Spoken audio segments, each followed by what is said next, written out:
నమస్తే అండి. ఎలా ఉన్నారు అందరూ? బాగున్నారా? నేనైతే బాగున్నానండి.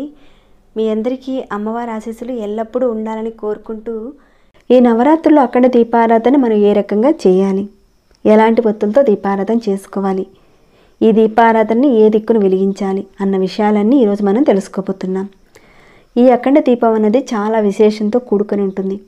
ఈ 9 రోజుల పాటు ఈ అఖండ దీపారాధన చేస్తూ ఉంటారు. ఒక్కో రూపానికి తగ్గట్టుగా ప్రతిరోజు ఏ అలంకారమో ఆ అలంకారానికి తగ్గట్టుగా అష్టోత్తరాలు చదువుకుంటూ కుంకుమతో కానీ పుష్పాలతో కానీ అర్చన పూజ చేస్తూ ఉంటారు. చాలామంది ఫోటోకు చీర కట్టి కూడా పూజ చేస్తారు. అలా అయినా సరే చేసుకోవచ్చు. కలశం పెట్టుకుని అఖండ దీపారాధన వెలిగిస్తే నియమాలు తప్పకుండా పాటించాల్సిందే. ఎందుకంటే దీపారాధన ఎక్కడైతే వెలుగుతుందో అక్కడ అమ్మవారు దేవతలు తిష్ట వేసుకొని కూర్చుంటారు. కాబట్టి ఆ 9 రోజుల పాటు మీరు అఖండ దీపారాధన వెలిగించాలనుకుంటే తప్పకుండా నియమాలు పాటించాల్సింది. ఒకవేళ మీరు కలశం పెట్టినా విగ్రహం పెట్టినా లేదా ఫోటో పెట్టినా కానీ అఖండ దీపారాధన వెలిగించితే తప్పకుండా నియమాలు పాటించాలి. ఈ అఖండ దీపారాధనకు మనకు కావాల్సింది ఏంటంటే ఒక మట్టి ప్రమిదను తెచ్చుకోవాలి. చిన్న మూకుడు అంత మట్టి ప్రమిదని ఈ 9 రోజులకు తగ్గట్టుగా తెచ్చుకోవాలి. ఇక్కడ మీరు చూసేది లాస్ట్ ఇయర్దండి. దీన్ని ధూపానికని యూజ్ చేస్తున్నాను. మార్కెట్లో చూసుకున్నట్లయితే అఖండ దీపారాధనకు సంబంధించినవి ఇత్తడిలో కూడా మనకు అవైలబుల్గా ఉంటాయి. కాస్త పెద్ద కామాక్షి దీపారాధనలో కూడా మనం అఖండ దీపారాధన చేసుకోవచ్చు. మనం దీపారాధన చేసిన తర్వాత గాలికి కొండెక్కుతుందనే భయం అనేది లేకుండా చక్కగా మధ్యన ఒక గ్లాస్తో కూడిన అఖండ దీపారాధన కుందులు కూడా మనకు అవైలబుల్గానే వస్తున్నాయి. వాటిల్లో కూడా మనం దీపారాధన చేసుకోవచ్చు. మట్టి ప్రమిదలో చేస్తే చాలా శ్రేష్టమని చెప్తారు. ఆ రకంగా మనం అమ్మవారి దగ్గర దీపారాధన చేసుకోవాలి. తెచ్చుకున్న కొత్త ప్రమిదని 1 గంట 2 గంటల పాటు నానబెట్టి నీళ్ళల్లో ఆరనిచ్చి దీపారాధన చేయండి. లేదంటే నూనె ఎక్కువ పీలుస్తాయి. అందుకని 1 గంట 2 గంటల పాటు నీళ్ళలో నానబెట్టుకుంటే చాలు. ప్రమిదలకు చిల్లులు ఉన్నా కానీ తెలుస్తుంది. తర్వాత ప్రమిదకి చక్కగా పసుపు కుంకుమ బొట్లు పెట్టుకోవాలి. ఇక్కడ ఒక చిన్న రిక్వెస్ట్ అండి. ఈ వీడియోకి ఒక చిన్న లైక్ చేయడం మాత్రం మర్చిపోకండి. వెళ్ళేటప్పుడు సబ్స్క్రైబ్ కాని వారు ఎవరైనా మీలో కొత్త వారు ఉంటే కనుక మన ఛానల్కి సబ్స్క్రైబ్ చేసుకోండి. అలానే ఎండ్ వరకు వీడియోని తప్పకుండా చూడండి. అన్నీ కూడా మీకు క్లియర్గా అర్థమవుతాయి. అమ్మవారి వీడియో కాబట్టి మీ ఫ్రెండ్స్కి మీ ఫ్యామిలీ మెంబర్స్ అందరికీ కూడా ఈ వీడియోని షేర్ చేయండి. ఈ దసరా నవరాత్రుల్లో చేసుకునే శక్తివంతమైన పరిహారాల గురించి కూడా చెప్తున్నాను. అలానే ఈ నవరాత్రుల్లో 9 రోజుల పాటు అమ్మవారి నైవేద్యాలు, అమ్మవారి మంత్రాలు, పూజా సమయాలు, అఖండ దీపారాధన సమయము ఇలాంటివన్నిటితో కూడి ప్రతి ఒక్క ఇన్ఫర్మేషన్తో ఒక వీడియోని కూడా చేశానండి. ఎవరైనా మిస్ అయ్యి ఉంటే కనుక ఒకసారి మీ ఛానల్లోకి వెళ్ళి చూడండి. లేదంటే నేను డిస్క్రిప్షన్ బాక్స్లో ప్రొవైడ్ చేస్తాను. వాటికి సంబంధించిన లింక్స్ని తప్పకుండా చూడండి. ఇక మనం వీడియో మట్టుకు వెళ్దాం.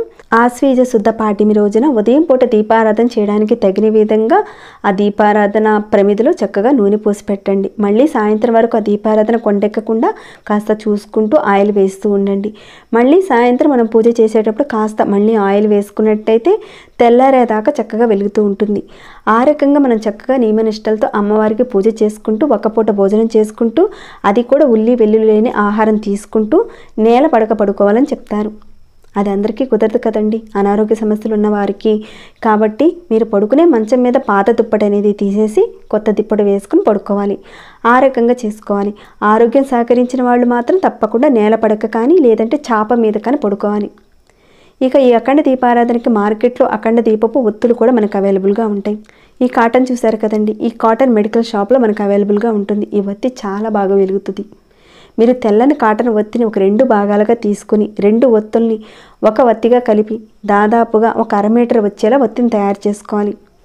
కాటన్ ఒత్తులతో మనం 2 ఒత్తుల్ని ఒక ఒత్తిగా చేసి కాస్త ఎక్కువైనా పర్వాలేదండి తీసుకోండి. ఈ ఒత్తిని ముందు రోజే మీరు నూనెలో నానబెట్టి ఉంచుకోవాలి. ఇంతకీ అఖండ దీపారాధన తెలుపు ఒత్తులతో చేసుకోవచ్చా లేదా ఎరుపు ఒత్తులతో చేసుకోవచ్చా అంటే తెలుపు ఒత్తులతోనూ చేసుకోవచ్చు, ఎరుపు ఒత్తులతోనూ కూడా చేసుకోవచ్చు. కానీ అమ్మవారికి దీపారాధన అనేది ఎర్రటి ఒత్తులతో చేస్తే చాలా మంచిది. ఈ నవరాత్రుల్లో ఎరుపు ఒత్తులు అంటే మనకి ఇలాంటి కాటన్ దారం మీ అందరికీ తెలిసే ఉంటుంది. మనకి పూజా షాప్లో మనకు అవైలబుల్గా ఉంటుంది. దీన్ని తీసుకుంటే సరిపోతుంది. దీనినే రక్షా సూత్రం అంటారు. దీన్ని వత్తిగా తయారు చేసుకొని ఒక 1/2 మీటర్ దాకా మనం తయారు చేసుకొని అఖండ దీపారాధనగా చేసుకోవచ్చు. ఈ దేవీ నవరాత్రుల్లో అమ్మవారు చాలా శక్తివంతంగా ఉంటుంది. ఈ అఖండ దీపారాధనకని చాలామంది తెలుపు ఒత్తులతోనే దీపారాధన చేస్తారు. తప్పేమీ లేదండి. కానీ ఇక్కడ దేవీ నవరాత్రిలో దుర్గాదేవి కదండి, దుర్గాదేవి అవతారాల పూజ కాబట్టి చాలామంది ఎరుపు ఒత్తులతోనే అఖండ దీపారాధన చేస్తూ ఉంటారు. నేనైతే ఆ రకంగానే చేస్తాను.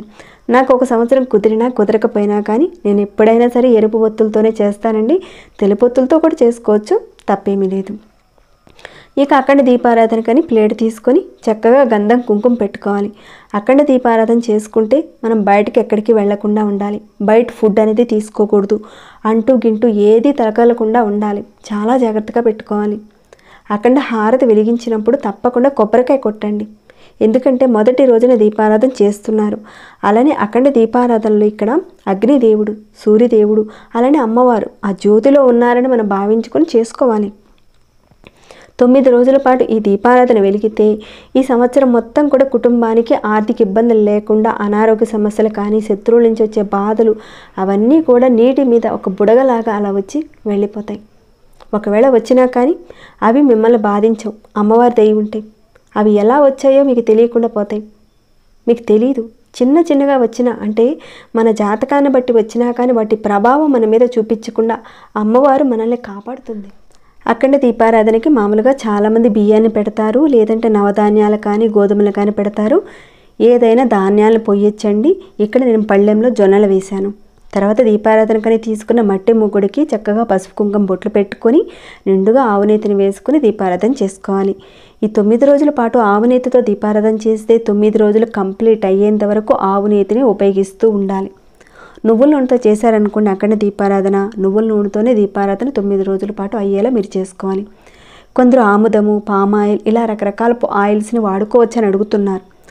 అసలు ఆ నూనెల్ని అసలు వాడకూడదండి ఏ దీపారాధనకి.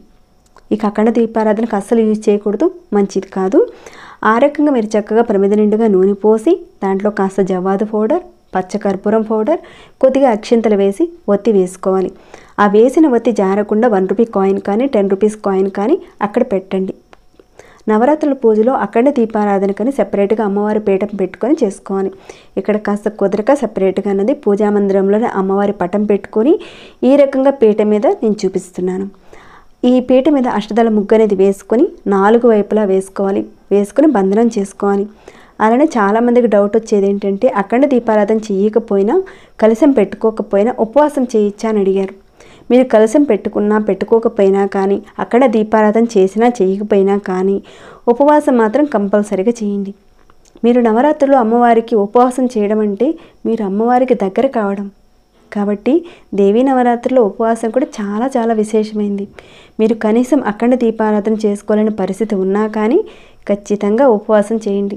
ఒంటిపూట భోజనం చేసి అలానే ఉల్లి వెల్లుల్లి లేని ఆహారం తీసుకుంటూ ఉపవాసం చేయండి. చాలా విశేషమైన ఫలితం వస్తుందండి. కనీసం ఉపవాసం చేయండి. అలానే పటం పెట్టుకొని ప్రతిరోజు అమ్మవారిని నియమనిష్టలతో మీకున్న ఓపికలో మీకున్న శక్తిలో అమ్మవారికి పూజ చేయండి. అమ్మవారికి దగ్గర కండి. అమ్మవారు మీ పట్ల ఆకర్షితురాలవుతుంది. అయితే ఇక్కడ మనం దీపారాధన చేసిన తర్వాత ఎట్టి పరిస్థితుల్లోనూ కొండెక్కకుండా చాలా జాగ్రత్తగా చూసుకుంటూ ఉండాలి దీపారాధనని. ఎప్పటికప్పుడు మీరు ఆయిల్ వేసుకుంటూ ఉండండి. ఒత్తి తగ్గుతుందా లేదా అన్నది ఎప్పటికప్పుడు మీరు సరి చేసుకుంటూ ఉండాలి. కానీ మనం తీసుకున్న ఒత్తి కాస్త పెద్దదే కాబట్టి ఒక పూట ఆయిల్ వేస్తే చాలా వరకు రాత్రంతా కూడా అలానే వెలుగుతుందండి. కాకపోతే ఒత్తి కొండెక్కకుండా చాలా జాగ్రత్తగా చూసుకోవాలి. అష్టదళ ముగ్గు వేసుకొని పసుపు కుంకాలు పెట్టుకొని అఖండ దీపారాధన ప్రమిదిని ముగ్గులో పెట్టి దిగ్బంధనం చేయాలి. దీపంలోని అమ్మవారు ఉంటుంది కాబట్టి అలా ముగ్గు వేసి అఖండ దీపారాధన మనం చేస్తే అక్కడ అమ్మవారు మన ఇంట్లోనే ఉంటుంది. ఇక తర్వాత ఏకహారతితో దీపారాధన చేసుకుని పసుపు కుంకాలు బొట్లు పెట్టుకొని కొద్దిగా బెల్లం ముక్క వేసుకోవాలి. ఇక్కడ బెల్లం ముక్క అనేది దీపారాధనకు నైవేద్యం కింద వెళుతుంది. దీపంలోనే అమ్మవారు ఉంది కాబట్టి అమ్మవారికి చెందేలా బెల్లం ముక్కను పెట్టడం అనేది జరుగుతుంది. ఇలా నైవేద్యం కింద ఇచ్చినట్లు అవుతుంది. ఇలా కాకపోయినా సరే మీరు పటికి బెల్లం ముక్కనైనా సరే ఒక చిన్న ప్లేట్లో పెట్టి అఖండ దీపారాధనకు నివేదన చేయొచ్చు. మీరు వేసిన ఒత్తి కొండెక్కుతుందని మీకు అనిపిస్తే కనుక ఎగస్ట్రాగా ఒక ఒత్తిని తయారు చేసి పెట్టుకోండి. ఎప్పుడైతే కొండెక్కుతుందని మీకు అనిపిస్తుందో అప్పుడు చేసిన ఆ ఒత్తిని దాంట్లో వేసిన ఆ ఒత్తికి కాస్త పెట్టిన ఒత్తికి అంటించి దీపారాధన చేయండి. అయితే నాకు తెలిసి మీరు 1/2 మీటర్ కనుక తీసుకుంటే చాలా బాగుంటుంది. కిందకు జారకుండా కాస్త 1 రూపీ కాయిన్ కానీ 10 రూపీ కాయిన్ కానీ ఇక్కడ నేను చూపించిన విధంగా పెట్టి రెడీ చేసుకుంటే పర్ఫెక్ట్గా ఉంటుంది. ఎలాంటి ప్రాబ్లం ఉండదు. అఖండ దీపారాధన చేసిన తర్వాత నిత్య దీపారాధన కుందులు కూడా పెట్టుకుని ఎరుపు ఒత్తులు వేసుకొని నేతితో దీపారాధన చేసుకోవాలి తప్పనిసరిగా. ఇవి అఖండ దీపారాధనలాగా రోజు మొత్తం కూడా వెలగాల్సిన అవసరం లేదు. ఉదయం సాయంత్రం వెలిగించుకోవాలి. నిత్య దీపారాధన కుందులు. కానీ అఖండ దీపారాధన మాత్రం నిత్యము వెలుగుతూ ఉండాలి. అయితే ఈ దేవీ నవరాత్రుల్లో ఎక్కువగా నిత్య దీపారాధనలో ఎర్రటి ఒత్తులతో దీపారాధన చేసి ఎర్రని అక్షింతలతోనూ ఎర్రని పూలతోనూ అమ్మవారికి పూజ, అష్టోత్తరం కానీ, దేవీ స్తోత్రం కానీ, ఖడ్గమాల స్తోత్రం కానీ మనం చదువుతూ ఉండాలి. ఈ నవరాత్రుల్లో అమ్మవారు చాలా శక్తివంతంగా ఉంటుంది కాబట్టి ఇలాంటి శక్తివంతమైన రోజుల్లో అమ్మవారిని మరింతగా అనుగ్రహం చేసుకోవడానికి ఈ రకంగా చేసుకోండి పూజ. ఈ ఆశ్వీజ మాసంలో ఒక్కొక్క అమ్మవారిని ఒక్కొక్క రకంగా చదవవలసిన మంత్రం కూడా చెప్పాను. ఆ రోజున మనం చదవాల్సిన మంత్రం కూడా చెప్పాను. మంత్రం చదువుకుంటూ అమ్మవారిని పూజిస్తే ఆమె ఆశీస్సులు మనకు లభిస్తాయి. సంవత్సరం అంతా కూడా మనకు మంచి జరుగుతుంది. ఇంతకీ అమ్మవారికి ఎటువైపు ఈ అఖండ దీపారాధన చేయాలి అనే విషయంకి వస్తే చాలామందికి తెలియంది ఏంటంటే, అఖండ దీపారాధనని అందరూ కూడా పటం ఎదురుగుండా, అంటే కొంతమంది అమ్మవారి పటం దగ్గరగా పెడతారు. అలా ఎప్పుడు కూడా పెట్టకూడదు. ఏ రకంగా పెట్టాలో చెప్తాను. అఖండ దీపారాధన ఎలా ఉండాలంటే, తెలుపు ఒత్తులు వేసి దీపారాధన చేస్తే అమ్మవారికి కుడివైపున పెట్టాలి. అదే మీరు ఎరుపు ఒత్తులతో చేస్తే అమ్మవారికి ఎడం వైపున పెట్టుకొని దీపారాధన చేయాలి. తెలుపొత్తులతో చేస్తే కుడివైపున, ఎరుపొత్తులతో చేస్తే ఎడం వైపున అఖండ దీపారాధన వెలుగుతూ ఉండాలి. ఈ దీపం మాత్రం తూర్పు వైపుకి కానీ ఉత్తరం వైపుకి కానీ వెలుగుతూ మనం దీపారాధన చేసుకోవాలి. అఖండ దీపారాధన పెట్టేటప్పుడు, వెలిగించేటప్పుడు అమ్మవారి నామస్మరణ చేసుకుంటూ, అమ్మ నేను ఇన్ని రోజుల పాటు నీకు అఖండ దీపారాధన వెలిగించుకోవాలనుకుంటున్నాను అని సంకల్పించుకొని, నాకున్న కోరిక ఇదమ్మా అని అమ్మవారి ముందు గట్టిగా చెప్పుకొని నమస్కారం చేసుకొని ఆ అమ్మవారి దగ్గర చక్కగా మీరు పట్టం పెట్టుకున్నా, విగ్రహం పెట్టుకున్నా కానీ దీపారాధన చేసుకోండి. కలశం పెట్టుకుంటే నియమాలు కూడా పాటించాలి. అయితే ఈ పెట్టిన ఈ ప్రమిద కాస్త గాలికి కాస్త కొండెక్కుతుందని మీకు భయం ఉంటే కనుక మనకు మార్కెట్లో గ్లాస్ చిమ్నీస్ కూడా మనకు దొరుకుతాయండి. ప్రమిద సైజుని బట్టి ఎంత పెద్ద చిమ్మిని అయినా సరే మనకు దొరుకుతుంది. ఒకసారి మీరు తీసుకొచ్చి జ్యోతి మీద పెట్టుకున్నారనుకోండి, గాలి వస్తుందనే ఒక భయం అనేది మీకు ఉండదు.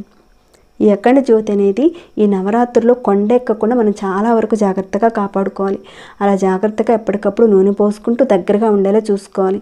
చూపించిన విధంగా రూపాయి బిళ్ళ కానీ 10 రూపాయల బిళ్ళ కానీ అలా పెట్టండి. ఒత్తి జారిపోకుండా చక్కగా నిలబడుతుంది. ఇక ఈ రకంగా మనం అఖండ దీపారాధన వెలిగించుకొని పూజ చేసుకున్న తర్వాత చివరన అమ్మవారికి హారతి ఇచ్చి మంగళ హారతి కూడా ఇవ్వండి.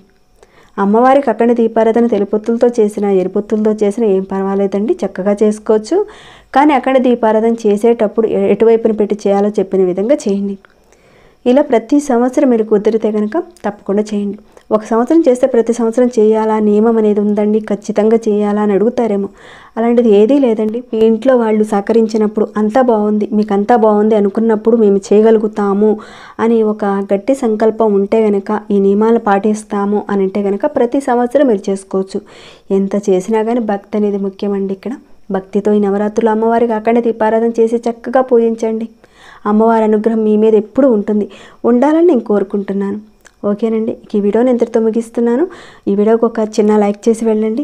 అలానే మీకు ఈ వీడియో ఎలా అనిపించింది అనే మాట కూడా కాస్త కామెంట్ రూపంలో నాకు తెలియచేయండి. సబ్స్క్రైబ్ కాని వారు మన ఛానల్కి సబ్స్క్రైబ్ చేసుకోండి. మీకు వీలైతే కనుక ఈ వీడియోని 10 మందికి షేర్ చేయండి. ఇంకేమైనా డౌట్స్ ఉంటే కనుక అడగండి, తప్పకుండా రిప్లై ఇస్తాను. ప్రతిరోజు మన ఛానల్లో ఉన్న వీడియోస్ని చూస్తూ ఉండండి. మరొక భక్తి వీడియోలో మళ్ళీ మిమ్మల్ని కలుసుకుంటాను. అంతవరకు సెలవు.